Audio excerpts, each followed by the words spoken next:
தம் அடிக்கிற அழகை பார்த்து தனலட்சுமி இரும்பிச்சுன்னு தருமபுரியில் ஒருத்தர் வீடு கட்டுறான்டா, படையாச்சிடா, 2 கோடிக்கு கட்டுறான்டா வீடு. இந்த வீடு அப்படி பங்களா மாதிரி கட்டுறான்டா, மரபு வழி மாறாம. அப்படி ஒரு சாந்து, ஒரு சொட்டு சாந்து இல்லடா, செங்கல் சுண்ணாம்பு வச்சு கட்டுறான்டா. குளிரூட்டி தேவையில்லை, மின் விஷயத்தை விட குழு குழு குழுன்னு இருக்கும்டா. கட்டுறான்டா என் தம்பி, என் சொந்த தம்பி கட்டுறான்டா, என் கட்சியில் இருக்க பிள்ளை. அவன் சொல்றான் வீடை பார்த்து, தம்பி இன்னும் எத்தனை கோடி வேணா, 2 கோடிக்குள்ள முடியும், இன்னும் எத்தனை கோடி வேணாலும் செலவழிப்போம், நீ பண்ணு. ஐயா என்னையா வருமானம், நான் பண்ண வச்சிருக்கேன்யா, பண்ண வச்சிருக்கேன். ஏய் நான் சத்தியம் பேசுறேன்டா, எங்க அப்பா மேல ஆனையா, உண்மையை சொல்ற. இந்த ஒரு அலைபேச்சியில் இருக்கு என்ன, இந்த தஞ்சாவூர் தான் பேட்டப்பா சொல்லுவான், கட்டிக்கிட்டு இருக்கான் தருமபுரியில். பண்ணி வைக்கிறேன், 10 குட்டி வாங்கி விட்டையா, 6 கோடி வரும்யா. அது எனக்கு 6 கோடிக்கு பண்ணி இருக்கு, நீ கட்டியான்னு இருக்காப்ல. படையாச்சி பண்ணி வளர்த்து சம்பாரிச்சுக்காண்டா, பைத்தியக்கார பயல. எங்க பொருளாதாரம் இருக்குன்னு தெரியாது, கிறுக்கா. டேய் நீங்கெல்லாம் அறிவு இருக்கிறவங்களாடா. வேளாண் துறைக்கு ஒரு அமைச்சர் போட்டிருக்க, என்ன புடுங்கிறதுக்குடா போட்ட, எதுக்குடா போட்ட? அவன் அரசு அமைச்சர், அவருக்கு ஒரு கான்வாய், அவருக்கு ஒரு வீடு, அவருக்கு ஒரு பெரிய இது. அவர் அரசு அமைச்சர். கால்நடைத்துறைக்கு ஒரு அரசு அமைச்சர், பால்வளத்துறைக்கு ஒரு அமைச்சர். இவன் 3 பேருடைய வேலை என்னடா சொல்லு?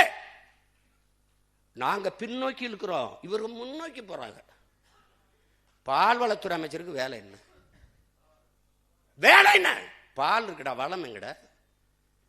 கால்நடையே இல்லை, எதுக்குடா கால்நடை துறைக்கு தண்ட கர்மாந்திரத்துக்கு அமைச்சர் போட்டு கேட்டீங்க வாடா? எதுக்கு போட்ட?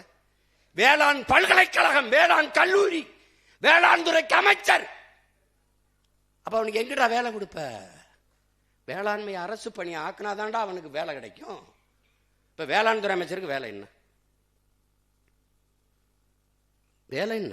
கால்நடைத்துறை அமைச்சருக்கு வேலை என்ன?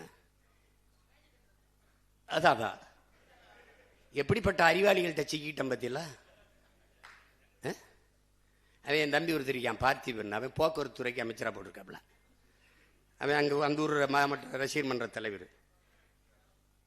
வால்வோ பஸ் உரிமையாளர்கிட்ட போய், நீ தாண்டா ஓட்டுறாத, வால்வோ பஸ் கவர்மெண்ட் தாண்டா ஓட்டுது, அது நீ தம்பி சாப்பிட்டு வந்திருக்க, நான் பசுவோடு இருக்கேன். அது இல்லையே அவர் சொல்றதுக்கு, இது இல்லையே பதில். அது முன்பதிவு செஞ்சவங்க எல்லாம் விட்டுட்டு இங்க காத்திருந்தவங்களை ஏத்தி விட்டேன் அப்படின்னு. எப்படி இருக்கு? பாட்டிலுக்கு 10 ரூபா, பாட்டிலுக்கு 10 ரூபா, பாட்டிலுக்கு 10 ரூபாயின்ட்டு அதிகாரத்துக்கு வந்தோன்னா பாட்டிலுக்கு 10 ரூபா அப்படிலாம் கிடையாது. அதெல்லாம் நிறுத்த முடியாதுங்க, ஒரே நாள் சினிமா மாதிரிலாம் முடியாது. யார் அமைச்சர்? வியாக்கியானம் இல்ல, அங்க ஊழியர்களுக்கெல்லாம் அவர்களுக்கு காசு செலவுக்கு இந்த பாட்டில் எடுத்து வைக்கிறது, அதுக்கெல்லாம் அது 10 ரூபாய்க்கு வித்தாத்தான் அப்படின்னு. இவ்வளவு தர்ம நியாயத்தை உங்காலும் சொல்லலப்பா. மதுரையில் பேசும்போது நம்முடைய மாண்புமிகு முதல்வர் ஐயா அவர்கள், இந்த மீனவர்கள் இதற்காக நீங்கள் மோடிஜி நீங்கள் கச்சத்தீவை மீட்டு கொடுத்துருந்தா அது போதும். இப்ப மீன்வளத்துறை அமைச்சர்கிட்ட, சார் இந்த கச்சத்தீவை மீட்கிறது அதிகாரி 3 தடவை நோ கமெண்ட்ஸ் அமைச்சர், அது இப்ப நம்ம பேச தேவையில்லை, நோ கமெண்ட்ஸ். ஏண்டா நோ கமெண்ட்ஸ் சொல்றதுக்காடா இவ்வளவு பேர் கிளம்பி வந்தீங்க? அவன் அந்த அமைச்சர் பெருமகன், நாங்க தூத்துக்குடிய ஒரு போர்ட் நகரமாக, துறைமுக நகரமாக, அதான் எங்க தலைவருடைய. டேய் அது துறைமுக நகரம் தான்டா அது.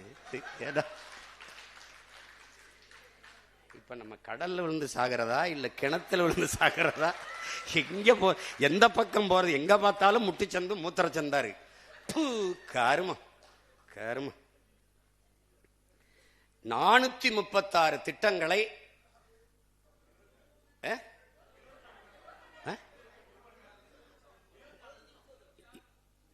76 சரி 1.25 மணி நேரம் வச்சுக்கிடுவோம்.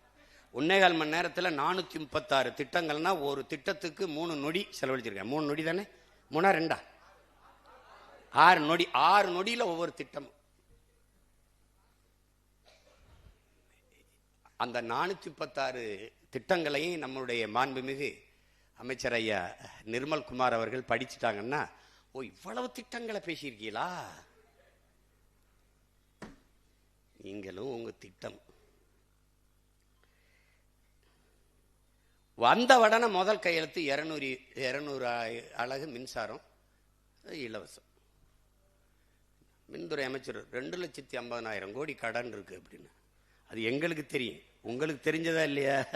தெரியாம தான் போட்டிட்டீங்களா? தெரிஞ்சு போட்டிடும்போது 200 யூனிட் 200 அலகு மின்சாரம் இலவசமா தரேன்னு என்ன இதுக்கு சொன்னீங்க? இதுக்கு அத்தனை கோடி பிரச்சனை இருக்கும்போது எடுத்தவன முதல் கையெழுத்து 200 யூனிட் மின்சாரம் இலவசம். இலவசம். டே மின்சாரத்துக்கு கொடுறா, அப்புறம் இலவசமா கொடுக்கறதா இல்லையான்னு யோசிப்போ. மானங்கெடுது. எம்எல்ஏவே நின்றுக்கிட்டு நான் எம்எல்ஏ வெளியூருக்கு போயிட்டாங்கிறேன் நம்பிட்டு வருது சனம். ஏன்னா சனந்தே நம்ம தான் எம்எல்ஏன்னு தெரியலடான்னு. தெரியல, முதல்வருக்கே தெரியாது எத்தனை பேர் எம்எல்ஏ, எவனுக்கு சீட்டு கொடுத்தோம், எந்தெந்த தொகுதின்னு தெரியாது.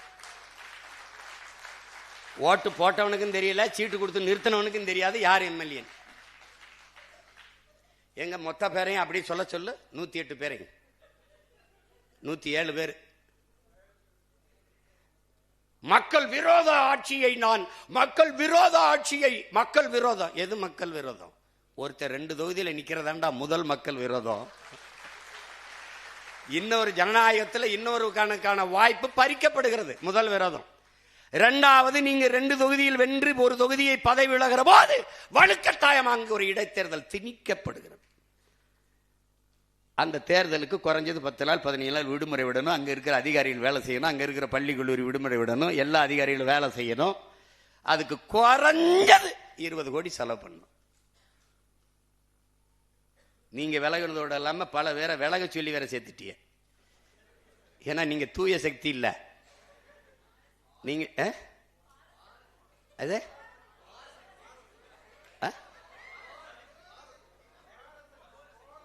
கோர சக்தி, தூர சக்தி, பார சக்தி, ஏற சக்தி, ஓர சக்தி. எங்க ஊர்ல வருவாங்க குடுகுடுப்புக்கு, நல்ல காலம் பிறகு நல்ல காலம் பிறகு மாதிரி அடிச்சுக்கிட்டு தர்றாப்புல.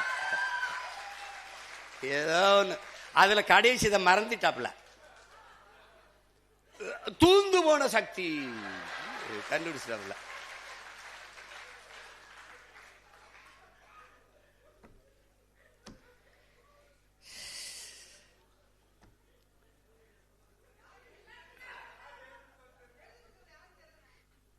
அது நசிருதீன் சார் சொல்றாப்புல, புகழ்பெற்ற நடிகர், உங்களுக்கு இந்த நகரம் தீப்பற்றி எரிகிறதுல வருத்தம் இருக்கு, எனக்கு இந்த பைத்தியக்காரங்கையில தீப்பெட்டி எவன் கொடுத்துருங்கிறது வருத்தமா இருக்கு சொல்லியிருக்காப்புல. அது மாதிரி கொடுமையான ஒரு கூட்டம்டாது. அவர் வந்து எழுதிறாப்புல,